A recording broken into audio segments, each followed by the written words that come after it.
तुद आगे अरदास हमारी, जियो पिंड सब तेरा।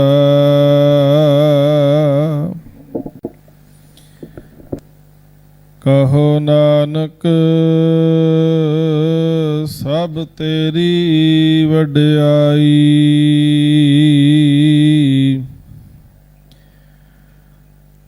कोई नाउ न जाने मेरा।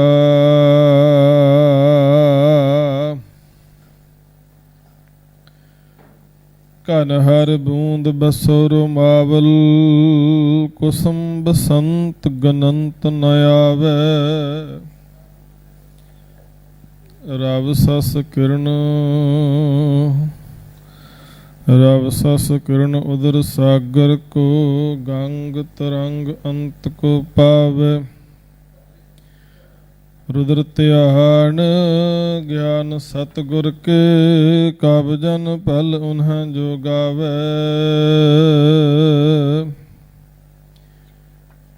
पल्ले अमरदास गुण तेरे,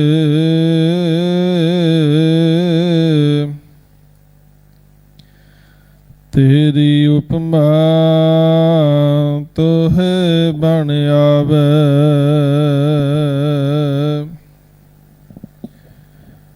धन वाहिगुरु साहिब जियो,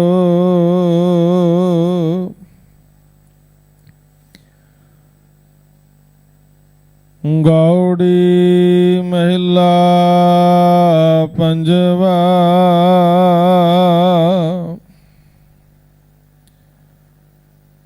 हर गुण जपत कमल परगासै,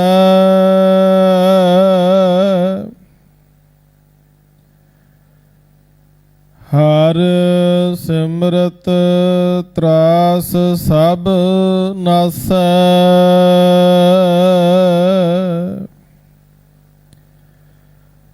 हर गुण जपत कमल परगासै,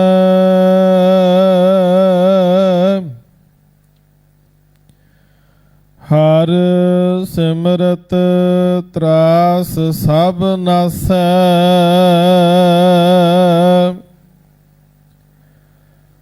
सा मत पूरी जित हर गुण गावै, वड्डा भाग साधु संग पावै। रहाओ साध संग पाइयै निध नामा,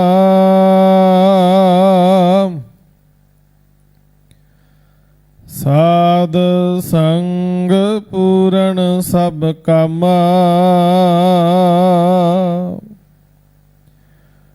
हर की भगत जन्म परवान,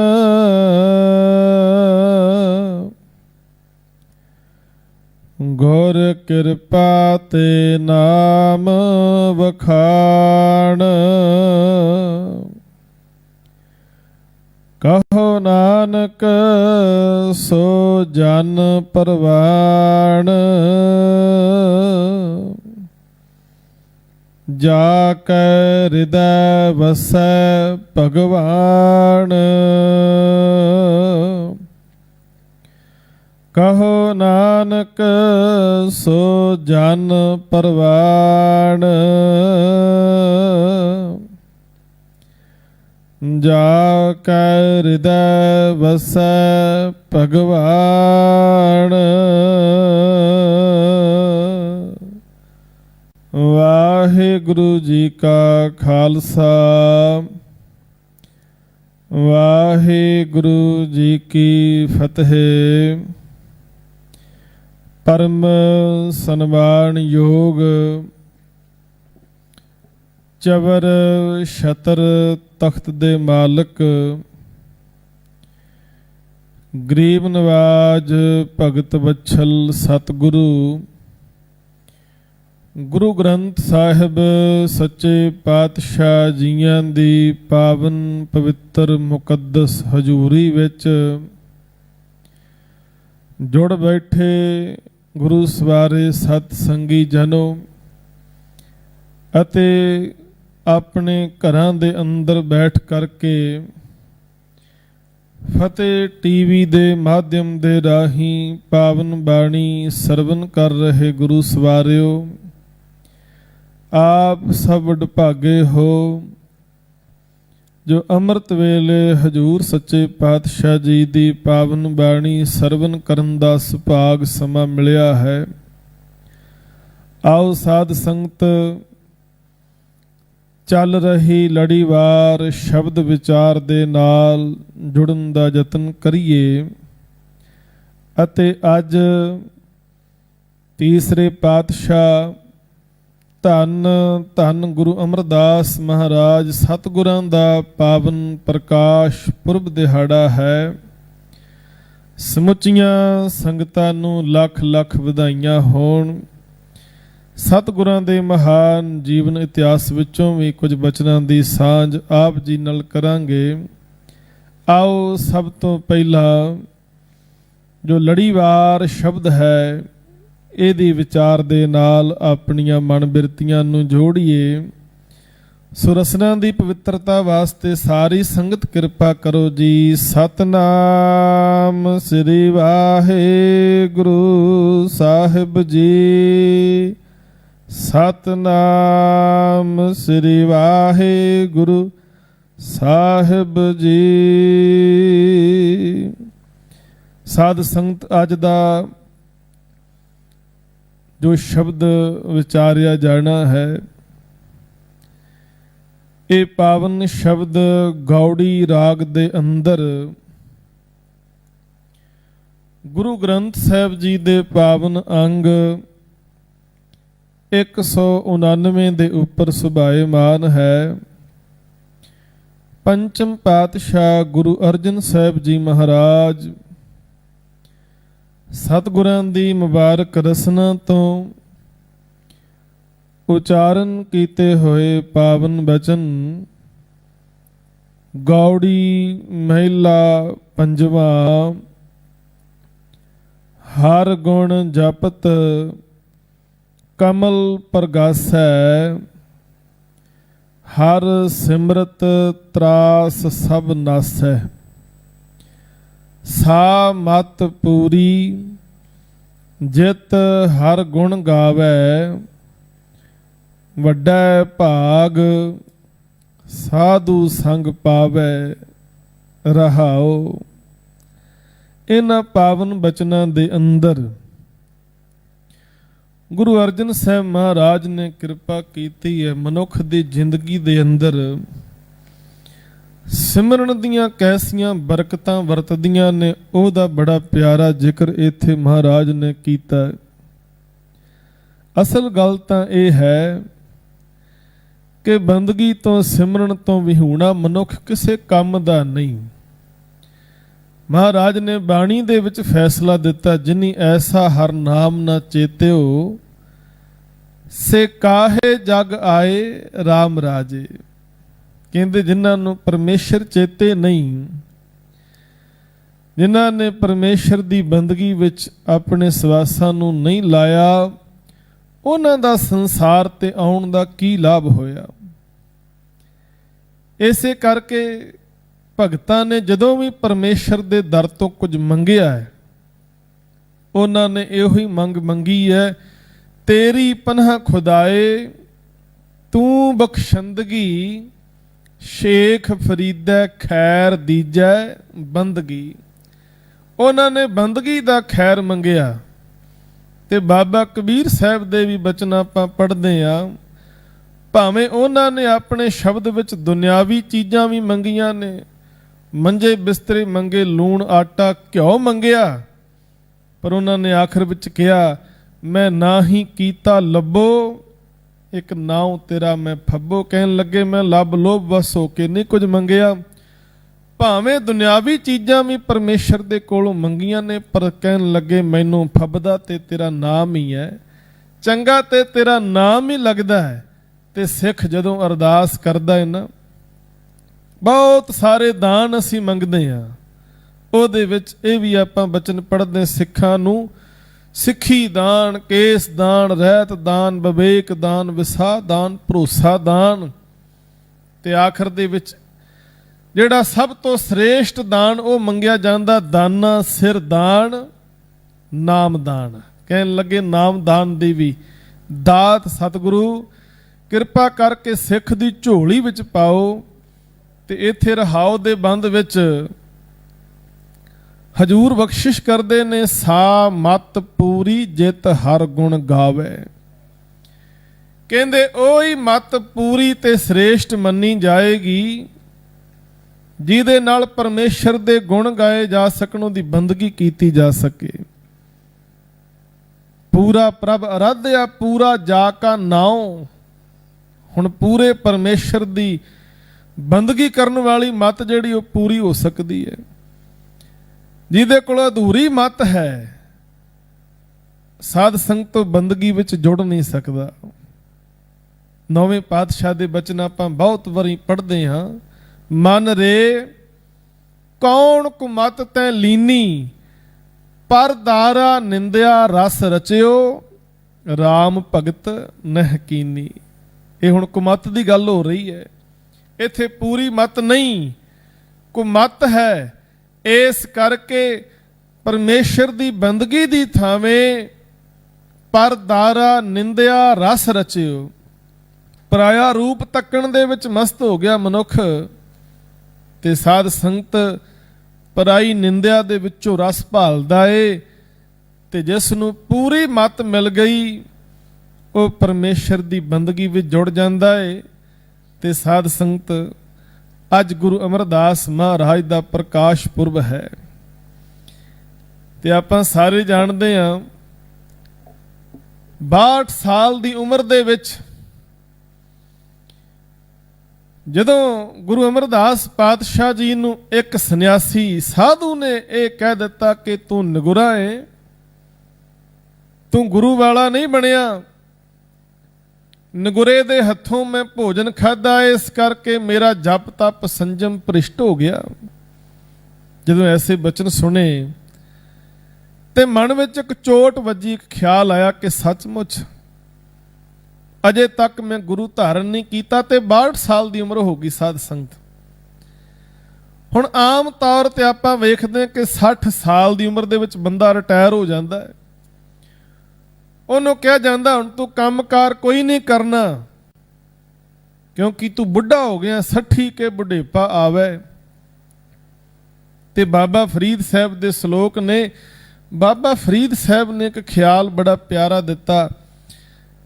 ਕਹਿਣ ਲੱਗੇ ਜਿਹੜੇ ਮਨੁੱਖ ਨੇ ਜਵਾਨੀ ਦੇ ਸਮੇਂ ਬਚਪਨ ਦੇ ਸਮੇਂ ਬੰਦਗੀ ਨਹੀਂ ਕੀਤੀ, ਬੁਢਾਪੇ ਵਿੱਚ ਵੀ ਜਾ ਕੇ ਬੰਦਗੀ ਵਿੱਚ ਜੁੜ ਜਾਏਗਾ, ਉਹਦੇ ਤੋਂ ਬਹੁਤੀ ਆਸ ਨਹੀਂ ਕੀਤੀ ਜਾ ਸਕਦੀ।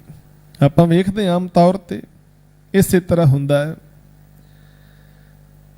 ਤੇ ਉਹਨਾਂ ਦੇ ਸ਼ਲੋਕ ਨੇ, ਫਰੀਦਾ ਕਾਲੀ ਜਿੰਨੀ ਨਾ ਰਾਵਿਆ ਧੌਲੀ ਰਾਵੇ ਕੋਈ। ਜਦੋਂ ਇਹ ਕੇਸ ਕਾਲੇ ਸਨ, ਜਿਨ੍ਹਾਂ ਨੇ ਉਸ ਵੇਲੇ ਬੰਦਗੀ ਨਹੀਂ ਕੀਤੀ, ਜਦੋਂ ਇਹ ਕੇਸ ਚਿੱਟੇ ਹੋ ਗਏ, ਬੁਢਾਪਾ ਆ ਗਿਆ, ਉਦੋਂ ਪਰਮੇਸ਼ਰ ਨੂੰ ਚੇਤੇ ਕਰਨਗੇ। ਕੀ ਆਸ ਕੀਤੀ ਜਾ ਸਕਦੀ ਉਹਨਾਂ ਤੋਂ। ਕਰ ਸਾਈਂ ਸਿਉ ਪਿਰਹੜੀ ਰੰਗ ਨਵੇਲਾ ਹੋਏ। ਤੇ ਸਾਧ ਸੰਗਤ ਗੁਰੂ ਅਮਰਦਾਸ ਮਹਾਰਾਜ ਨੇ ਜਦੋਂ ਗੁਰੂ ਸ਼ਰਨ ਵਿੱਚ ਆ ਕੇ ਬੰਦਗੀ ਕਰਕੇ ਸੇਵਾ ਕਰਕੇ ਉੱਚਾ ਮਾਣ ਹਾਸਲ ਕੀਤਾ, ਗੁਰਗੱਦੀ ਤੇ ਬਿਰਾਜਮਾਨ ਹੋਏ, ਤੇ ਉਹਨਾਂ ਨੇ ਫਿਰ ਉਸ ਸ਼ਲੋਕ ਦੇ ਨਾਲ ਆਪਣਾ ਇੱਕ ਸ਼ਲੋਕ ਦਰਜ ਕਰ ਦਿੱਤਾ।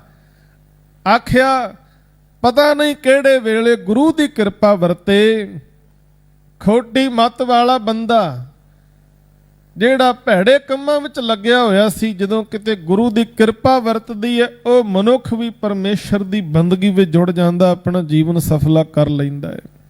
ਤੇ ਉਮਰ ਦਾ ਕੋਈ ਤਕਾਜ਼ਾ ਨਹੀਂ, ਉਮਰ ਦਾ ਕੋਈ ਤਕਾਜ਼ਾ ਨਹੀਂ। ਆਖਿਆ ਫਰੀਦਾ ਕਾਲੀ ਧੌਲੀ ਸਹਿਬ ਸਦਾ ਹੈ, ਜੇ ਕੋ ਚਿੱਤ ਕਰੇ ਆਪਣਾ ਲਾਇਆ ਪਿਰਮ ਨਾ ਲੱਗਈ, ਜੇ ਲੋਚੈ ਸਭ ਕੋਏ ਇਹ ਪਿਰਮ ਪਿਆਲਾ ਖਸਮ ਕਾ ਜੈ ਭਾਵੈ ਤੈ ਦੇ। ਕਹਿੰਦੇ ਤੇ ਮਾਲਕ ਦੀ ਬਖਸ਼ਿਸ਼ ਹੈ, ਉਹ ਕਦੇ ਵੀ ਬਖਸ਼ਿਸ਼ ਵਰਤਾ ਸਕਦਾ ਹੈ। ਵਡੇਰੀ ਉਮਰ ਦੇ ਵਿੱਚ ਵੀ ਜਾ ਕੇ ਉਹਦੀ ਬਖਸ਼ਿਸ਼ ਦੇ ਪਾਤਰ ਬਣਿਆ ਜਾ ਸਕਦਾ। ਇਸ ਕਰਕੇ ਆਸ ਨਹੀਂ ਛੱਡਣੀ ਚਾਹੀਦੀ। ਕਹਿਣ ਲੱਗੇ ਪੂਰੀ ਮਤ ਉਹੀ ਹੈ, ਉਹੀ ਮਨੁੱਖ ਸਿਆਣਾ ਸੁਗੜ ਕਿਹਾ ਜਾਏਗਾ ਜਿਹੜਾ ਬੰਦਗੀ ਵਿੱਚ ਜੁੜਿਆ ਹੋਇਆ ਹੈ। ਵੱਡਾ ਭਾਗ ਸਾਧੂ ਸੰਗ ਪਾਵੈ। ਕਹਿੰਦੇ ਵੱਡੇ ਭਾਗਾਂ ਦੇ ਨਾਲ ਗੁਰੂ ਦਾ ਸੰਗ ਪ੍ਰਾਪਤ ਹੁੰਦਾ ਹੈ। ਵੱਡੇ ਭਾਗਾਂ ਨਾਲ ਗੁਰੂ ਦੇ ਨਾਲ ਮੇਲ ਹੁੰਦਾ ਹੈ। ਹਰ ਗੁਣ ਜਪਤ ਕਮਲ ਪ੍ਰਗਾਸੈ। ਕਹਿੰਦੇ ਵਡਭਾਗੇ ਮਨੁੱਖ ਜਿਹੜੇ ਗੁਰੂ ਦੇ ਚਰਨਾਂ ਨਾਲ ਜੁੜ ਗਏ, ਜਿਨ੍ਹਾਂ ਨੇ ਗੁਰੂ ਕੋਲੋਂ ਅਸੀਸ ਲੈ ਲਈ, ਸ਼ੁਭ ਮਤ ਲੈ ਲਈ, ਤੇ ਗੁਰੂ ਬੜੀਆਂ ਪਿਆਰੀਆਂ ਅਸੀਸਾਂ ਦਿੰਦਾ ਹੈ, ਬੜੀਆਂ ਪਿਆਰੀਆਂ। ਪੂਤਾ ਮਾਤਾ ਕੀ ਅਸੀਸ ਨਿਮਖ ਨਾ ਬਿਸਰੋ ਤੁਮ ਕਉ ਹਰ ਹਰ ਸਦਾ ਭਜੋ ਜਗਦੀਸ਼। ਇਹ ਗੁਰੂ ਅਸੀਸਾਂ ਦਿੰਦਾ ਏ।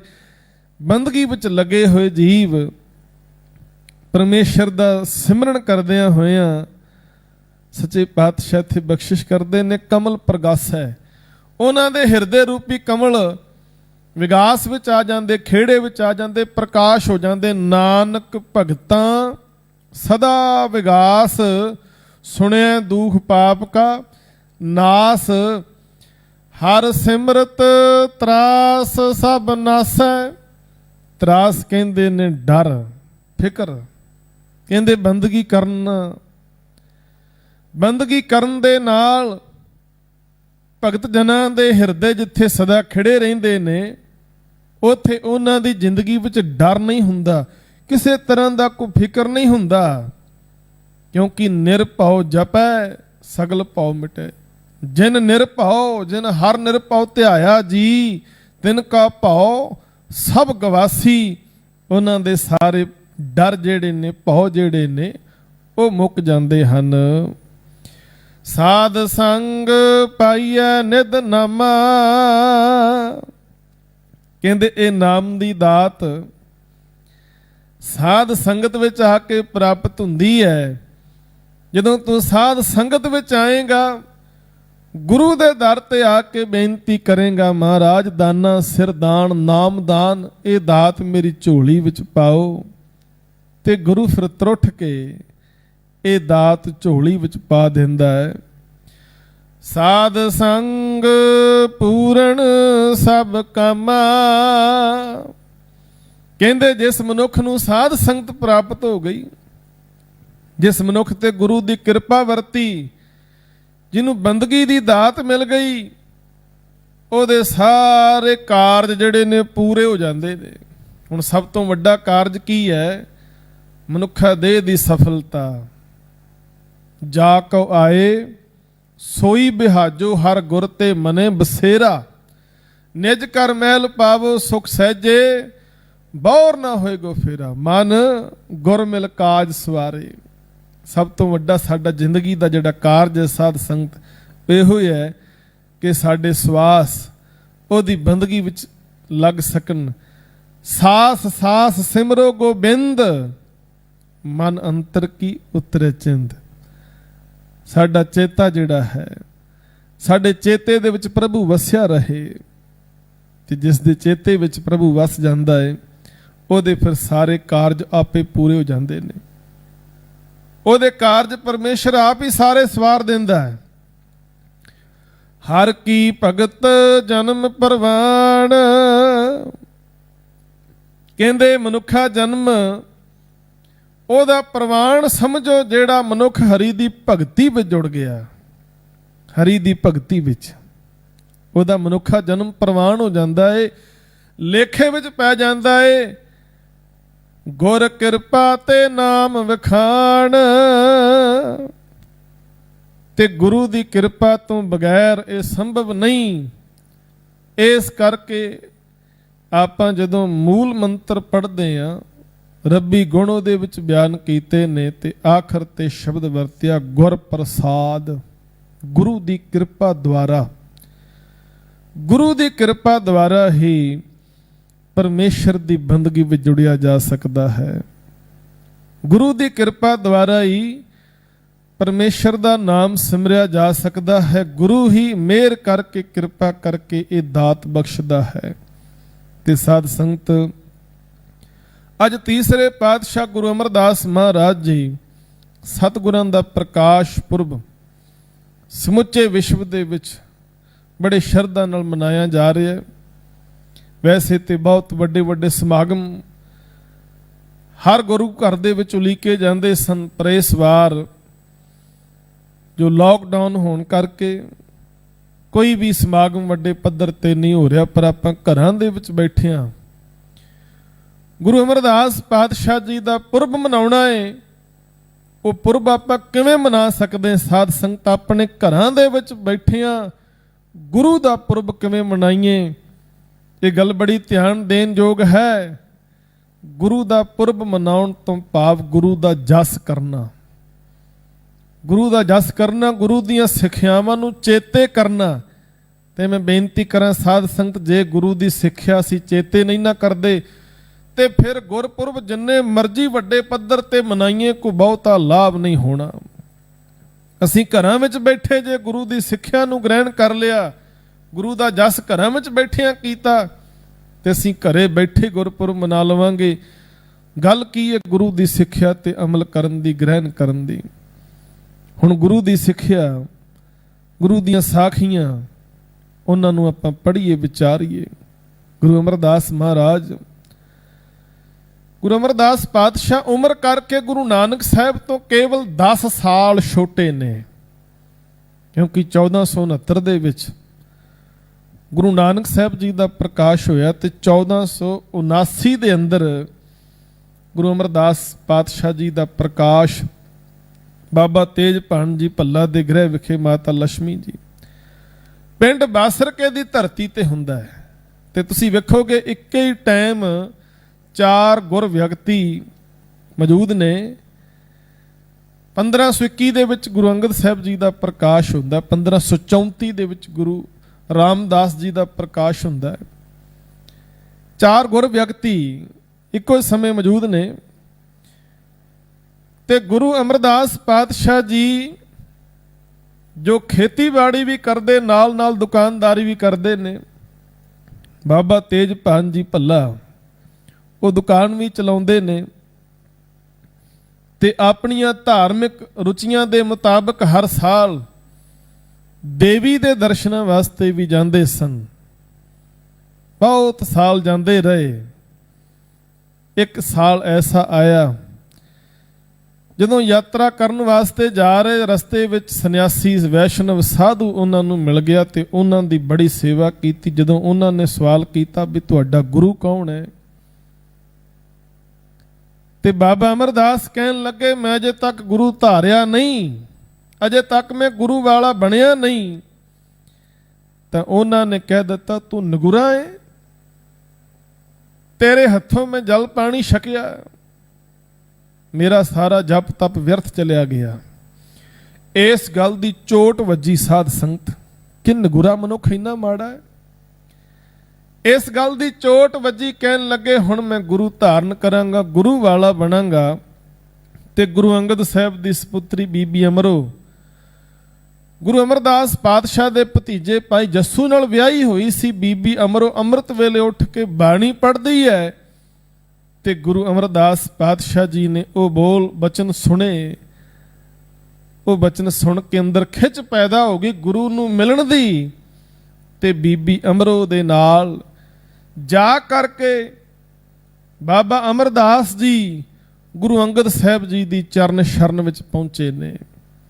ਤੇ ਸਾਧ ਸੰਗਤ ਕੁੜਮਾਚਾਰੀ ਦੇ ਸਾਰੇ ਰਿਸ਼ਤੇ ਨਾਤੇ ਇੱਕ ਪਾਸੇ ਰੱਖ ਕੇ ਇੱਕ ਨਿਮਾਣਾ ਸਿੱਖ ਬਣ ਕੇ ਗੁਰੂ ਅੰਗਦ ਸਾਹਿਬ ਜੀ ਦੀ ਹਜ਼ੂਰੀ ਵਿੱਚ ਰਹਿ ਕੇ 11-12 ਸਾਲ ਦਾ ਲੰਮਾ ਸਮਾਂ ਉਹਨਾਂ ਨੇ ਸੇਵਾ ਕੀਤੀ ਜਲ ਢੋਣ ਦੀ। ਇਤਿਹਾਸ ਸਾਧ ਸੰਗਤ ਬਹੁਤ ਲੰਮਾ ਹੈ, ਪਰ ਆਪਾਂ ਸੰਖੇਪ ਬੇਨਤੀ ਕਰਨੀ ਹੈ। ਲਗਾਤਾਰ ਸੇਵਾ ਦੇ ਵਿੱਚ ਜੁੜੇ ਰਹੇ ਤੇ ਸਾਧ ਸੰਗਤ ਪਹਿਰ ਰਾਤ ਰਹਿੰਦਿਆਂ ਜਾਗਣਾ, ਅੰਮ੍ਰਿਤ ਵੇਲੇ ਉੱਠ ਕੇ ਗਾਗਰ ਲਿਆ ਕੇ ਜਾਣੀ, ਦਰਿਆ ਬਿਆਸਾ ਤੋਂ ਪਾਣੀ ਭਰ ਕੇ ਲੈ ਕੇ ਫਿਰ ਵਾਪਸ ਆਉਣਾ ਮਹਾਰਾਜ ਦੇ ਇਸ਼ਨਾਨ ਵਾਸਤੇ। ਕਹਿੰਦੇ ਇੱਕ ਦਿਨ ਸਮਾਂ ਐਸਾ ਆਇਆ, ਬਹੁਤ ਹਨੇਰੀ ਰਾਤ ਹੈ।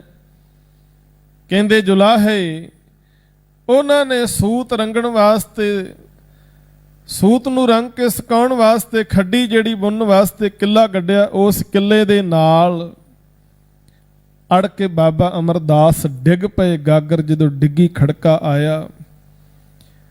ਉਸ ਵੇਲੇ ਜੁਲਾਹੇ ਨੇ ਆਪਣੀ ਘਰਵਾਲੀ ਨੂੰ ਪੁੱਛਿਆ, ਕਹਿੰਦੇ ਇੰਨੀ ਰਾਤ ਕੌਣ ਹੈ? ਤੇ ਜੁਲਾਈ ਨੇ ਸਹਿਜ ਪਾਏ ਆਖਿਆ, ਹੋਰ ਕੋਈ ਨਹੀਂ ਹੋਵੇਗਾ, ਅਮਰੂ ਨਥਾਵਾ ਹੋਏਗਾ, ਜਿਹਨੂੰ ਰਾਤ ਵੀ ਚੈਨ ਨਹੀਂ ਆਉਂਦਾ। ਜਦੋਂ ਇਹ ਬਚਨ ਬਾਬਾ ਅਮਰਦਾਸ ਦੇ ਕੰਨਾਂ ਵਿੱਚ ਪਏ ਆਖਿਆ, ਭੋਲੀਏ ਅਮਰੂ ਪਹਿਲਾਂ ਨਥਾਵਾਂ ਸੀ ਪਰ ਹੁਣ ਥਾਂ ਵਾਲਾ ਬਣ ਗਿਆ। ਮੈਨੂੰ ਗੁਰੂ ਕੇ ਚਰਨਾਂ ਵਿੱਚ ਥਾਂ ਮਿਲ ਗਈ ਹੈ। ਪਹਿਲਾਂ ਨਥਾਵਾਂ ਸੀ ਪਰ ਹੁਣ ਨਹੀਂ। ਤੇ ਸੱਚਮੁੱਚ ਇਸ ਗੱਲ ਦਾ ਪਤਾ ਜਦੋਂ ਗੁਰੂ ਅੰਗਦ ਸਾਹਿਬ ਮਹਾਰਾਜ ਨੂੰ ਲੱਗਾ, ਉਮਰ ਲਗਭਗ 73-74 ਸਾਲ ਦੀ ਹੋ ਚੁੱਕੀ ਹੈ ਬਾਬਾ ਅਮਰਦਾਸ ਜੀ ਦੀ। ਉਸ ਵੇਲੇ ਫਿਰ ਗੁਰੂ ਅੰਗਦ ਸਾਹਿਬ ਜੀ ਨੇ ਗੁਰਤਾ ਗੱਦੀ ਦੀ ਬਖਸ਼ਿਸ਼ ਬਾਬਾ ਅਮਰਦਾਸ ਜੀ ਨੂੰ ਕੀਤੀ। ਵਡੇਰੀ ਉਮਰ ਤੇ ਬਹੁਤ ਸਖਤ ਘਾਲਣਾ ਘਾਲੀ। ਇਸੇ ਕਰਕੇ ਸੱਤਾ ਬਲਵੰਡ ਜੀ ਆਪਣੀ ਵਾਰ ਦੇ ਵਿੱਚ ਲਿਖਦੇ ਨੇ, ਝੱਖੜ ਵਾਓ ਨਾ ਡੋਲਈ ਪਰਬਤ ਮੇਰਾਨ।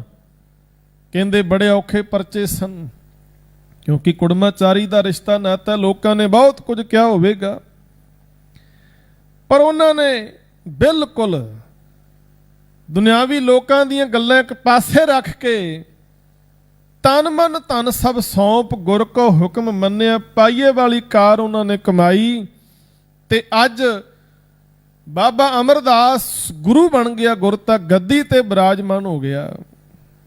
ਗੁਰਗੱਦੀ ਤੇ ਜਦੋਂ ਬਿਰਾਜਮਾਨ ਹੋਏ ਤਾਂ ਉਸ ਵੇਲੇ ਸੱਤਾ ਬਲਵੰਡ ਜੀ ਲਿਖਦੇ ਨੇ, ਪਿਉ ਦਾਦੇ ਜੇ ਵੇਹਾ ਪੋਤਾ ਪ੍ਰਵਾਨ। ਮਹਾਰਾਜ ਦਾ ਹੁਕਮ ਹੋਇਆ ਕਿ ਆਪ ਜੀ ਨੇ ਗੋਇੰਦਵਾਲ ਨਗਰ ਉੱਥੇ ਜਾ ਕੇ ਨਿਵਾਸ ਰੱਖਣਾ ਹੈ। ਤੇ ਬਾਬਾ ਅਮਰਦਾਸ ਹੁਣ ਗੁਰੂ ਬਣ ਗਏ ਨੇ ਸਮੇਤ ਪਰਿਵਾਰ। ਗੋਇੰਦਵਾਲ ਸਾਹਿਬ ਦੀ ਧਰਤੀ ਤੇ ਆ ਗਏ। ਇੱਥੇ ਲੱਖਾਂ ਸੰਗਤਾਂ ਦਰਸ਼ਨ ਕਰਨ ਵਾਸਤੇ ਆਉਂਦੀਆਂ ਨੇ। ਇੱਥੇ ਹਜੂਰ ਨੇ ਬਾਉਲੀ ਜਿਹੜੀ ਹੈ ਉਹ ਤਿਆਰ ਕਰਵਾਈ ਤਾਂ ਕਿ ਸਾਰੀ ਸੰਗਤ ਇੱਥੇ ਪਾਣੀ ਭਰ ਸਕੇ ਤੇ ਬਿਨਾਂ ਵਿਤਕਰੇ, ਕੋਈ ਫਰਕ ਨਹੀਂ ਹੈ, ਕੋਈ ਭੇਦਭਾਵ ਨਹੀਂ, ਸਾਰਿਆਂ ਨੂੰ ਪਾਣੀ ਭਰਨ ਵਰਤਨ ਦੀ ਆਗਿਆ। ਇੱਥੇ ਹਜੂਰ ਸੱਚੇ ਪਾਤਸ਼ਾਹ ਜੀ ਨੇ ਗੁਰਮਤ ਦੇ ਪ੍ਰਚਾਰ ਦੇ ਲਈ ਫਿਰ ਇੱਥੋਂ 22 ਮੰਜੀਆਂ ਜਿਹੜੀਆਂ ਉਹ ਥਾਪੀਆਂ। ਤੇ ਇਹਨਾਂ 22 ਮੰਜੀਆਂ ਦੇ ਅੰਦਰ ਜਿੱਥੇ ਗੁਰਸਿੱਖਾਂ ਨੂੰ ਬਖਸ਼ਿਸ਼ ਹੋਈ ਮੰਜੀਆਂ ਦੀ, ਉੱਥੇ ਇੱਕ ਮੰਜੀ ਮੱਥੋ ਮੁਰਾਰੀ ਵਾਲੀ ਉਹ ਇੱਕ ਬੀਬੀ ਨੂੰ ਵੀ ਬਖਸ਼ਿਸ਼ ਕੀਤੀ ਗਈ ਕਿ ਤੁਸੀਂ ਵੀ ਗੁਰਮਤ ਦਾ ਪ੍ਰਚਾਰ ਕਰਨਾ ਹੈ। ਇਹ ਬਖਸ਼ਿਸ਼ਾਂ ਗੁਰੂ ਅਮਰਦਾਸ ਪਾਤਸ਼ਾਹ ਨੇ ਇਸ ਧਰਤੀ ਤੇ ਵਰਤਾਈਆਂ। ਤੇ ਨਾਲ ਦੀ ਨਾਲ ਸੰਗਤ ਅਤੇ ਪੰਗਤ ਨੂੰ ਕਾਇਮ ਕੀਤਾ।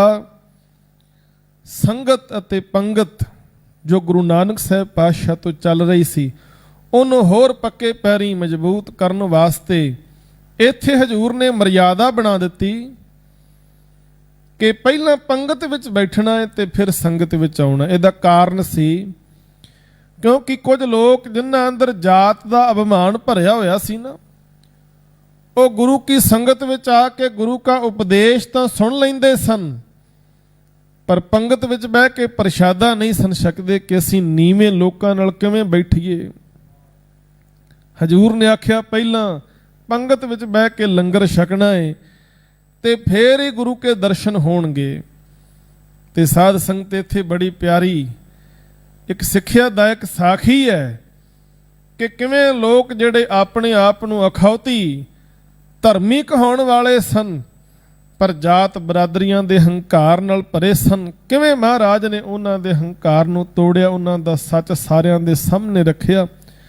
ਸਾਖੀ ਗੋਇੰਦਵਾਲ ਸਾਹਿਬ ਦੀ ਧਰਤੀ ਦੀ। ਇੱਥੇ ਇੱਕ ਤਪਾ ਸੀ ਜਿਹਦਾ ਨਾਮ ਹੈ ਹਰੀ ਰਾਮ ਤਪਾ। ਦੋ ਤਪਿਆਂ ਦੀਆਂ ਸਾਖੀਆਂ ਮਿਲਦੀਆਂ। ਇੱਕ ਸ਼ਿਵ ਨਾਭ ਤਪਾ, ਜਿਹਨੇ ਇਹ ਕਿਹਾ ਸੀ ਕਿ ਗੁਰੂ ਅੰਗਦ ਸਾਹਿਬ ਨੂੰ ਜੇ ਖਡੂਰ ਸਾਹਿਬ ਦੀ ਧਰਤੀ ਤੇ ਤੁਸੀਂ ਰਹਿਣ ਦਿੱਤਾ ਤਾਂ ਮੀਂਹ ਨਹੀਂ ਪੈਣਾ, ਗੁਰੂ ਅੰਗਦ ਸਾਹਿਬ ਨੂੰ ਖਡੂਰ ਸਾਹਿਬ ਤੋਂ ਕੱਢ ਦਿਓ ਤੇ ਮੀਂਹ ਪੈ ਜਾਏਗਾ। ਇੱਕੋ ਤਪਾ ਸੀ ਸ਼ਿਵ ਨਾਭ ਤਪਾ।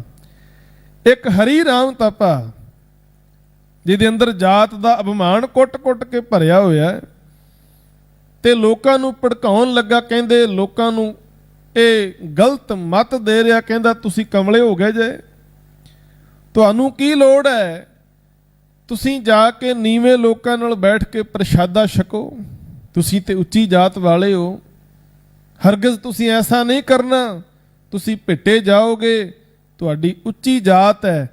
ਐਸੀ ਮਤ ਲੋਕਾਂ ਨੂੰ ਦੇ ਰਿਹਾ ਸੀ। ਹਜੂਰ ਨੇ ਹੁਕਮ ਕੀਤਾ ਕਿ ਸਾਰਿਆਂ ਨੂੰ ਬੇਨਤੀ ਕਰੋ ਕਿ ਆ ਕੇ ਪ੍ਰਸ਼ਾਦਾ ਇੱਥੇ ਛਕਿਆ ਕਰੋ, ਲੰਗਰ ਦੇ ਵਿੱਚ। ਮਹਾਰਾਜ ਦਾ ਹੁਕਮ ਹੋਇਆ। ਬਹੁਤ ਸੰਗਤ ਜਿਹੜੀ ਲੰਗਰ ਛਕਣ ਆਉਂਦੀ ਹੈ, ਗੁਰਸਿੱਖਾਂ ਨੇ ਬੇਨਤੀ ਕੀਤੀ, ਮਹਾਰਾਜ ਕੁਝ ਲੋਕ ਅਜੇ ਵੀ ਐਸੇ ਜਿਨ੍ਹਾਂ ਅੰਦਰ ਜਾਤ ਦਾ ਅਭਿਮਾਨ ਭਰਿਆ ਹੋਇਆ, ਆਪ ਦੇ ਚਰਨਾਂ ਵਿੱਚ ਨਹੀਂ ਆਉਂਦੇ। ਹਜੂਰ ਨੇ ਆਖਿਆ ਉਹਨਾਂ ਨੂੰ ਇੱਕ ਇੱਕ ਸਿੱਕਾ ਮਿਲੇਗਾ ਜਿਹੜੇ ਲੰਗਰ ਛਕਣ ਆਉਣਗੇ। ਹੁਣ ਇੱਕ ਇੱਕ ਜਦੋਂ ਰੁਪਏ ਦੀ ਗੱਲ ਕੀਤੀ, ਸਿੱਕੇ ਦੀ ਗੱਲ ਕੀਤੀ, ਜਾਂ ਜੋ ਵੀ ਉਸ ਵੇਲੇ ਕਰੰਸੀ ਚੱਲਦੀ ਸੀ ਉਹਦੀ ਗੱਲ ਹੋਈ, ਤੇ ਬਹੁਤ ਸਾਰੇ ਲੋਕ ਜਿਹੜੇ ਨਹੀਂ ਸਨ ਆ ਰਹੇ ਉਹ ਵੀ ਲੰਗਰ ਵਿੱਚ ਆ ਕੇ ਪ੍ਰਸ਼ਾਦਾ ਛਕਣ ਲੱਗ ਪਏ। ਸਿੱਖਾਂ ਨੇ ਆਖਿਆ ਮਹਾਰਾਜ ਤਪਾ ਜੇ ਨਹੀਂ ਆਇਆ। ਗੁਰੂ ਸਾਹਿਬ ਕਹਿੰਦੇ ਕਿ ਹੁਣ ਜਿਹੜਾ ਲੰਗਰ ਛਕਣ ਆਏਗਾ ਉਹਨੂੰ ਸੋਨੇ ਦੀ ਮੋਹਰ ਮਿਲੇਗੀ। ਜਦੋਂ ਮੋਹਰ ਦੀ ਗੱਲ ਸੁਣੀ ਤੇ ਤਪਾ ਵੀ ਹੁਣ ਸੋਚਦਾ ਕਿ ਮੈਂ ਹੁਣ ਕਿਵੇਂ ਜਾਵਾਂ, ਜੇ ਮੈਂ ਲੰਗਰ ਛਕਣ ਗਿਆ ਤੇ ਲੋਕ ਮੈਨੂੰ ਕੀ ਕਹਿਣਗੇ ਕਿ ਤੂੰ ਤੇ ਸਾਨੂੰ ਰੋਕਦਾ ਸੈਂ, ਪਰ ਹੁਣ ਤੂੰ ਆਪ ਹੀ ਆ ਗਿਆ। ਕਹਿੰਦਾ ਮੇਰੀ ਇੱਜ਼ਤ ਵੀ ਬਚੀ ਰਹੇ ਤੇ ਮੋਹਰ ਵੀ ਪ੍ਰਾਪਤ ਕਰ ਲਵਾਂ। ਇਸ ਕਰਕੇ ਤਪੇ ਨੇ ਇੱਕ ਵਿਉਂਤ ਬਣਾਈ। ਕਹਿੰਦਾ ਮੈਂ ਆਪਣੇ ਪੁੱਤਰ ਨੂੰ ਭੇਜ ਦਿਆਂਗਾ, ਕਿਉਂਕਿ ਉਹਨੂੰ ਕੋਈ ਵੀ ਨਹੀਂ ਜਾਣਦਾ, ਉਹ ਲੰਗਰ ਛਕ ਆਏਗਾ ਨਾਲੇ ਮੋਹਰ ਲੈ ਕੇ ਆਏਗਾ। ਤੇ ਹੁਣ ਲੰਗਰ ਹਾਲ ਦੀ ਕੰਧ ਦੇ ਉੱਪਰੋਂ ਆਪਣੇ ਪੁੱਤਰ ਨੂੰ ਜਦੋਂ ਲੰਗਰ ਵਿੱਚ ਉਤਾਰਿਆ ਨਾ, ਉਹ ਛੋਟਾ ਬੱਚਾ ਸੀ, ਡਿੱਗ ਪਿਆ, ਉਹਦੀ ਲੱਤ ਤੇ ਸੱਟ ਲੱਗੀ, ਰੋਣ ਲੱਗ ਪਿਆ। ਜਦੋਂ ਰੋਣ ਲੱਗਿਆ ਉਸ ਵੇਲੇ ਗੁਰਸਿੱਖਾਂ ਨੇ ਚੁੱਕ ਲਿਆ, ਆਖਿਆ ਪੁੱਤਰ ਤੂੰ ਕੌਣ ਹੈ ਤੇ ਇਧਰੋਂ ਕੰਧ ਟੱਪ ਕੇ ਕਿਉਂ ਆਇਆ? ਆਖਿਆ ਮੈਂ ਹਰੀ ਰਾਮ ਤਪੇ ਦਾ ਬੇਟਾ ਤੇ ਮੇਰੇ ਪਿਤਾ ਜੀ ਨੇ ਮੈਨੂੰ ਕੰਧ ਟਪਾਈ ਹੈ। ਆਖਿਆ ਪ੍ਰਸ਼ਾਦਾ ਛਕ ਆਵੀਂ ਤੇ ਨਾਲੇ ਮੋਹਰ ਲੈ ਆਵੀਂ, ਕਿਸੇ ਨੂੰ ਕੁਝ ਦੱਸੀ ਨਾ। ਜਦੋਂ ਇਹ ਗੱਲ ਸਾਹਮਣੇ ਆਈ ਹਰੀ ਰਾਮ ਤਪੇ ਦੀ, ਤੇ ਸਾਰੇ ਲੋਕਾਂ ਦੇ ਵਿੱਚ ਹਾਸਾ ਫੈਲ ਗਿਆ। ਸਿਆਣੇ ਲੋਕ ਹੱਸਣ ਲੱਗੇ ਤਪੇ ਦੀ ਇਸ ਕਰਤੂਤ ਤੇ ਉਹਦਾ ਜ਼ਿਕਰ ਗੁਰੂ ਗ੍ਰੰਥ ਸਾਹਿਬ ਦੇ ਵਿੱਚ ਵੀ ਮਿਲਦਾ ਏ। ਤਪਾ ਨਾ ਹੋਵੇ ਅੰਦਰੋਂ ਲੋਭੀ, ਨਿਤ ਮਾਇਆ ਨੂੰ ਫਿਰੇ ਜਜਮਾਲਿਆ। ਅੱਗੋਂ ਦੇ ਸੱਦਿਆਂ ਸੱਤੇ ਦੀ ਭਿਖਿਆ ਲੈ ਨਹੀਂ, ਪਿੱਛੋਂ ਦੇ ਪਛਤਾਏ ਕਿ ਤਪੇ ਆਣ ਪੁੱਤ ਵਿੱਚ ਬਹਾਲਿਆ। ਪੰਚ ਲੋਕ ਸਭ ਹੱਸਣ ਲੱਗੇ। ਤਪਾ ਲੋਭ ਲੈ ਰਹਿ ਗਾਲਿਆ, ਜਿੱਥੇ ਥੋੜਾ ਧਨ ਵੇਖੇ ਤਿੱਥੇ ਤਪਾ ਭਿੱਟੇ ਨਹੀਂ। ਤਨ ਬਹੁਤੇ ਡਿੱਠੇ ਤਪੇ ਧਰਮ ਹਾਰਿਆ। ਭਾਈ ਇਹ ਤਪਾ ਨਾ ਹੋਵੀ, ਬਗੁਲਾ ਹੈ ਬੈ ਸਾਧ ਜਨਾ ਵਿਚਾਰਿਆ। ਕਹਿਣ ਲੱਗੇ ਤਪਾ ਨਹੀਂ, ਇਹ ਤੇ ਬਗਲਾ ਹੈ, ਭੇਖੀ ਹੈ, ਜਿਹੜਾ ਲੋਕਾਂ ਨੂੰ ਵਹਿਮਾਂ ਵਿੱਚ ਪਾਉਂਦਾ ਏ ਤੇ ਆਪ ਧਨ ਦੇ ਲੋਭ ਦੇ ਵਿੱਚ ਆ ਕੇ ਇਹ ਕੰਮ ਕਰ ਬੈਠਾ। ਤਪੇ ਦਾ ਪਾਜ ਉਗੜ ਕੇ ਦੁਨੀਆ ਦੇ ਸਾਹਮਣੇ ਆ ਗਿਆ। ਉਸ ਦਿਨ ਤੋਂ ਮਹਾਰਾਜ ਨੇ ਹੁਕਮ ਕੀਤਾ ਕਿ ਲੰਗਰ ਵਿੱਚ ਬਹਿ ਕੇ ਪ੍ਰਸ਼ਾਦਾ ਛਕਣਾ ਤੇ ਫਿਰ ਸੰਗਤ ਵਿੱਚ ਆਉਣਾ ਹੈ। ਦੁਨੀਆ ਦਾ ਉਸ ਸਮੇਂ ਦਾ ਬਾਦਸ਼ਾਹ ਅਕਬਰ, ਉਹ ਵੀ ਜਦੋਂ ਗੁਰੂ ਕੇ ਦਰਸ਼ਨ ਕਰਨ ਵਾਸਤੇ ਆਇਆ ਤੇ ਉੱਥੇ ਵੀ ਉਹੀ ਮਰਜ਼ਾਦਾ ਲਾਗੂ ਹੋਈ। ਉਹਨੇ ਵੀ ਪਹਿਲਾਂ ਪੰਗਤ ਵਿੱਚ ਬੈਠ ਕੇ ਪ੍ਰਸ਼ਾਦਾ ਛਕਿਆ ਤੇ ਫਿਰ ਗੁਰੂ ਕੇ ਦਰਸ਼ਨ ਕੀਤੇ। ਹਜੂਰ ਨੇ ਬਾਦਸ਼ਾਹ ਨੂੰ ਉਸ ਸਮੇਂ ਹੁਕਮ ਕੀਤਾ ਕਿ ਤੁਸੀਂ ਬਾਦਸ਼ਾਹ ਹੋ, ਤੁਹਾਡੇ ਕੋਲ ਹਕੂਮਤ ਹੈ, ਪਾਵਰ ਹੈ, ਇਸ ਕਰਕੇ ਤੁਸੀਂ ਦੁਨੀਆ ਦਾ ਭਲਾ ਕਰਨ ਦੇ ਸਮਰੱਥ ਹੋ, ਭਲਾ ਕਰੋ। ਸਤੀ ਪ੍ਰਥਾ ਨੂੰ ਬੰਦ ਕਰਵਾਇਆ। ਹੋਰ ਬਹੁਤ ਸਾਰੇ ਕਾਰਜ ਜਿਹੜੇ ਸਨ ਲੋਕ ਭਲਾਈ ਦੇ, ਉਹ ਵੀ ਹਜੂਰ ਨੇ ਕਰਵਾਏ। ਗੁਰੂ ਨਾਨਕ ਸਾਹਿਬ ਤੋਂ ਬਾਅਦ ਫਿਰ ਬਾਬਾ ਅਮਰਦਾਸ ਜੀ ਗੁਰੂ ਬਣਨ ਤੋਂ ਉਪਰੰਤ ਬਹੁਤ ਸਾਰੇ ਸਥਾਨਾਂ ਤੇ ਗਏ, ਬਹੁਤ ਸਾਰੇ ਲੋਕਾਂ ਨੂੰ ਗੁਰਮਤਿ ਦੀ ਸੋਝੀ ਕਰਵਾਈ ਤੇ ਉਹਨਾਂ ਦੇ ਪਵਿੱਤਰ ਬਚਨ ਬਾਣੀ ਦੇ ਵਿੱਚ ਆਪਾਂ ਪੜ੍ਹਦੇ ਹਾਂ। ਹਜੂਰ ਨੇ ਇਹ ਸਾਰਿਆਂ ਲਈ ਹੁਕਮ ਕੀਤਾ ਕਿ ਆਪਾਂ ਸਾਰੇ ਆਪਣੇ ਮਨੁੱਖਾ ਜੀਵਨ ਦੀ ਸਫਲਤਾ ਵਾਸਤੇ ਗੁਰੂ ਕੇ ਚਰਨਾਂ ਨਾਲ ਜੁੜ ਕੇ ਪਰਮੇਸ਼ਰ ਦੀ ਬੰਦਗੀ ਕਰਕੇ, ਸੇਵਾ ਕਰਕੇ, ਸਿਮਰਨ ਕਰਕੇ ਆਪਣਾ ਜੀਵਨ ਸਫਲਾ ਕਰਨਾ ਹੈ। ਆਪਾਂ ਗੁਰੂ ਕੇ ਸਿੱਖ ਬਣਨਾ ਹੈ, ਗੁਰਮੁਖ ਬਣਨਾ ਹੈ, ਮਨਮੁਖ ਨਹੀਂ। ਤੇ ਜਿੱਥੇ ਮਨਮੁਖ ਦੀ ਗੱਲ ਆਵੇਗੀ ਉੱਥੇ ਸਿੱਖ ਸ਼ਬਦ ਮਹਾਰਾਜ ਨੇ ਨਹੀਂ ਵਰਤਿਆ। ਆਨੰਦ ਸਾਹਿਬ ਦੀ ਬਾਣੀ ਪੜ੍ਹ ਕੇ ਵੇਖੋ, ਉੱਥੇ ਸ਼ਬਦ ਵਰਤਿਆ, ਜੇ ਕੋ ਸਿੱਖ ਗੁਰੂ ਸੇਤੀ ਸਨਮੁਖ ਹੋਵੇ ਤਾਂ ਸਨਮੁਖ ਸਿੱਖ ਕੋਈ, ਜਿਉ ਰਹੇ ਗੁਰ ਨਾਲੇ, ਗੁਰ ਕੇ ਚਰਨ ਹਿਰਦੈ ਧਿਆਏ, ਅੰਤਰ ਆਤਮੈ ਸੰਭਾਲੇ। ਆਪ ਛੱਡ ਸਦਾ ਰਹਿ ਪਰਨੇ, ਗੁਰ ਬਿਨ ਅਵਰ ਨਾ ਜਾਣੈ ਕੋਇ, ਕਹੇ ਨਾਨਕ ਸੁਨੋ ਸੰਤੋ ਸੋ ਸਿੱਖ ਸਨਮੁਖ ਹੋਏ। ਸਨਮੁਖ ਦੀ ਜਦੋਂ ਗੱਲ ਕੀਤੀ ਤੇ ਸਿੱਖ ਸ਼ਬਦ ਵਰਤਿਆ, ਜਦੋਂ ਮਨਮੁਖ ਦੀ ਗੱਲ ਕੀਤੀ ਸਿੱਖ ਸ਼ਬਦ ਨਹੀਂ ਵਰਤਿਆ। ਅਗਲੀ ਪੌੜੀ ਪੜ੍ਹ ਕੇ ਵੇਖੋ, ਜੇ ਕੋ ਗੁਰ ਤੇ ਵੇ ਮੁਖ ਹੋਵੇ, ਬਿਨ ਸਤਿਗੁਰ ਮੁਕਤ ਨਾ ਪਾਵੇ ਮੁਕਤ ਨਾ ਹੋਰ ਥੈ ਕੋਈ, ਪੁੱਛੋ ਬਵੇਕੀਆਂ ਜਾਏ, ਅਨੇਕ ਜੂਨੀ ਭਰਮ ਆਵੇ, ਬਿਨ ਸਤਿਗੁਰ ਮੁਕਤ ਨਾ ਪਾਏ। ਫਿਰ ਮੁਕਤ ਪਾਏ ਲਾਗ ਚਰਨੇ ਸਤਿਗੁਰੂ ਸ਼ਬਦ ਸੁਨਾਏ, ਕਹੇ ਨਾਨਕ ਵਿਚਾਰ ਦੇਖੋ, ਬਿਨ ਸਤਿਗੁਰ ਮੁਕਤ ਨਾ ਪਾਏ। ਐਸੇ ਮਹਾਨ ਸਤਿਗੁਰੂ ਜਿਨ੍ਹਾਂ ਦਾ ਆਪਾਂ ਪੁਰਬ ਮਨਾ ਰਹੇ ਹਾਂ, ਤੇ ਭੱਟ ਸਾਹਿਬਾਨਾਂ ਨੇ ਬੜੀ ਵਡਿਆਈ ਕੀਤੀ ਮਹਾਰਾਜ ਦੀ। ਆਖਿਆ ਜੇ ਆਪਾਂ ਜ਼ਿੰਦਗੀ ਨੂੰ ਸਫਲ ਕਰਨਾ ਹੈ ਤੇ ਗੁਰੂ ਚਰਨਾਂ ਨਾਲ ਜੁੜੀਏ। ਚਰਨ ਤਾਂ ਪਰ ਸਕਿਆਥ, ਚਰਨ ਗੁਰ ਅਮਰ ਪਵਲ ਰਹਿ, ਹੱਥ ਤਾਂ ਪਰ ਸਕਿਆਥ, ਹੱਥ ਲੱਗੇ ਗੁਰ ਅਮਰ ਪੈ, ਜੀ ਤਾਂ ਪਰ ਸਕਿਆਥ, ਜੀ ਗੁਰ ਅਮਰ ਭਨੀਜੈ, ਸਰਵਣ ਤਾਂ ਪਰ ਸਕਿਆਥ, ਸਰਵਣ ਗੁਰ ਅਮਨ ਸਰੀਜੈ। ਤੇ ਕਹਿਣ ਲੱਗੇ, ਸਕਿਆਥ ਸੋ ਹੀਆ ਜਿਤ ਹੀ ਬਸੈ, ਗੁਰ ਅਮਰਦਾਸ ਨਿਜ ਜਗਤ ਪਿਤ, ਸਕਿਆਥ ਸੋ ਸਿਰ ਜਾਲਪ ਭਣੈ, ਜੋ ਸਿਰ ਨਿਮੈ ਗੁਰ ਅਮਰ ਨਿਤ। ਕਹਿੰਦੇ ਜਿਹੜਾ ਸਿਰ ਗੁਰੂ ਅਮਰਦਾਸ ਦੇ ਚਰਨਾਂ ਵਿੱਚ ਰੋਜ਼ ਝੁਕਦਾ ਹੈ ਉਹ ਸੀਸ ਵੀ ਸਫਲਾ ਹੈ। ਗੱਜ ਕੇ ਆਖੋ ਸਤਨਾਮ ਸ੍ਰੀ ਵਾਹਿਗੁਰੂ। ਐਸੀਆਂ ਬਖਸ਼ਿਸ਼ਾਂ ਗੁਰੂ ਸਾਹਿਬਾਨ ਨੇ ਸਾਡੇ ਤੇ ਕੀਤੀਆਂ। ਤੇ ਇਸੇ ਕਰਕੇ ਭੱਟ ਸਾਹਿਬਾਨ ਕਹਿੰਦੇ, ਭੱਲੇ ਅਮਰਦਾਸ ਗੁਣ ਤੇਰੇ, ਤੇਰੀ ਉਪਮਾ ਤੋਹੇ ਬਣ ਆਵੇ। ਸੋ ਮੈਂ ਫਿਰ ਦੁਬਾਰਾ ਸਾਰੀਆਂ ਸੰਗਤਾਂ ਨੂੰ ਗੁਰੂ ਅਮਰਦਾਸ ਮਹਾਰਾਜ ਦੇ ਪ੍ਰਕਾਸ਼ ਪੁਰਬ ਦੀਆਂ ਲੱਖ ਲੱਖ ਵਧਾਈਆਂ ਦਿੰਦਾ ਹਾਂ। ਆਓ ਵਿਚਾਰ ਅਧੀਨ ਸ਼ਬਦ ਦੀਆਂ ਆਖਰੀ ਪੰਕਤੀਆਂ ਦੀ ਵਿਚਾਰ ਕਰਕੇ ਸਮਾਪਤੀ ਕਰੀਏ। ਹਜੂਰ ਸ਼ਬਦ ਵਿੱਚ ਕਹਿੰਦੇ, ਕਹੋ ਨਾਨਕ ਸੋ ਜਨ ਪ੍ਰਵਾਨ। ਕਹਿੰਦੇ ਮਨੁੱਖ ਸੰਸਾਰ ਤੇ ਉਹਦਾ ਆਇਆ ਸਫਲਾ ਹੈ, ਉਹਦਾ ਸੰਸਾਰ ਤੇ ਆਇਆ ਲੇਖੇ ਵਿੱਚ ਪੈ ਜਾਂਦਾ ਏ। ਜਾ ਕੇ ਹਿਰਦੈ ਵਸੈ ਭਗਵਾਨ, ਜਿਹਦੇ ਹਿਰਦੇ ਵਿੱਚ ਭਗਵਾਨ ਵਸਿਆ ਹੋਇਆ। ਤੇ ਸਾਧ ਸੰਗਤ ਭਗਵਾਨ ਦਾ, ਪਰਮੇਸ਼ਰ ਦਾ ਵਾਸਾ ਸਾਰੀਆਂ ਥਾਵਾਂ ਤੇ ਹੈ, ਪਰ ਇੱਕ ਥਾਂ ਹੈ ਜਿੱਥੇ ਉਹਦਾ ਵਾਸਾ ਨਹੀਂ। ਉਹ ਥਾਂ ਹੈ ਮਨੁੱਖ ਦਾ ਹਿਰਦਾ, ਉਹ ਥਾਂ ਹੈ ਮਨੁੱਖ ਦਾ ਚੇਤਾ। ਸਾਡੇ ਚੇਤੇ ਵਿੱਚੋਂ ਵਿਸਰਿਆ ਹੋਇਆ ਹੈ, ਸਾਡੀ ਯਾਦ ਵਿੱਚ ਨਹੀਂ, ਸਾਡੇ ਹਿਰਦੇ ਵਿੱਚ ਨਹੀਂ। ਇਸੇ ਕਰਕੇ ਸਮੁੱਚੀ ਬਾਣੀ ਆਪਾਂ ਪੜਾਂਗੇ ਤੇ ਇੱਕੇ ਗੱਲ ਤੇ ਮਹਾਰਾਜ ਨੇ ਜ਼ੋਰ ਦਿੱਤਾ ਹੈ ਕਿ ਭਾਈ ਪਰਮੇਸ਼ਰ ਨੂੰ ਸਿਮਰੋ, ਉਹਨੂੰ ਯਾਦ ਕਰੋ। ਤੇ ਸਭ ਤੋਂ ਵੱਡਾ ਧਰਮ ਵੀ ਇਹੋ ਹੈ, ਸਰਬ ਧਰਮ ਮੈਂ ਸ੍ਰੇਸ਼ਟ ਧਰਮ, ਹਰ ਕੋ ਨਾਮ ਜਪ ਨਿਰਮਲ ਕਰਮ। ਪਰਮੇਸ਼ਰ ਨੂੰ ਚੇਤੇ ਰੱਖਣਾ ਹੈ, ਉਹਨੂੰ ਯਾਦ ਵਿੱਚ ਵਸਾ ਕੇ ਰੱਖਣਾ ਹੈ। ਤੇ ਸਾਧ ਸੰਗਤ ਜਿਹਨੂੰ ਸਦਾ ਹੀ ਪਰਮੇਸ਼ਰ ਚੇਤੇ ਰਹਿੰਦਾ ਏ, ਜਿਹਦੀ ਯਾਦ ਵਿੱਚ ਵਸਿਆ ਰਹਿੰਦਾ ਏ, ਉਹ ਫਿਰ ਪਰਮੇਸ਼ਰ ਦਾ ਹੀ ਰੂਪ ਬਣ ਜਾਂਦਾ ਹੈ, ਉਹ ਰੱਬ ਦਾ ਰੂਪ ਹੋ ਜਾਂਦਾ ਹੈ।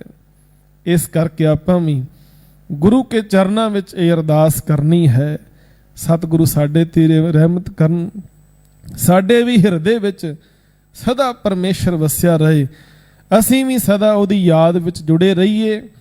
ਇਸ ਕਰਕੇ ਗੁਰੂ ਕੇ ਚਰਨਾਂ ਵਿੱਚ ਇਹ ਅਰਦਾਸ ਕਰੀਏ, ਗੁਰਾ ਇੱਕ ਦੇ 부ਝਾਈ, ਸਭਨਾ ਜੀਆਂ ਕਾ ਇੱਕ ਦਾਤਾ, ਸੋ ਮੈਂ ਵਿਸਰ ਨਾ ਜਾਈ।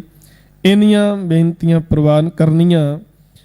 ਗੁਰੂ ਗ੍ਰੰਥ ਸਾਹਿਬ ਜੀ ਦਾ ਕੋਟਾਨ ਕੋਟ ਸ਼ੁਕਰ ਹੈ। ਸਮੁੱਚੀਆਂ ਸੰਗਤਾਂ ਦਾ ਧੰਨਵਾਦ। ਗੱਜ ਕੇ ਫਤਿਹ ਬੁਲਾਓ, ਭੁੱਲਣ ਨਾ ਚਤਾਰਨੀਆਂ। ਵਾਹਿਗੁਰੂ ਜੀ ਕਾ ਖਾਲਸਾ, ਵਾਹਿਗੁਰੂ ਜੀ ਕੀ ਫਤਿਹ। ਧੰਨ ਵਾਹਿਗੁਰੂ ਸਾਹਿਬ ਜੀਓ। ਰਾਮ ਕਲੀ ਮਹਿਲਾ ਤੀਜਾ। ਆਨੰਦ ਇੱਕ ਓੰਕਾਰ ਸਤਿਗੁਰ ਪ੍ਰਸਾਦ। ਆਨੰਦ ਭਇਆ ਮੇਰੀ ਮਾਏ, ਸਤਿਗੁਰੂ ਮੈਂ ਪਾਇਆ।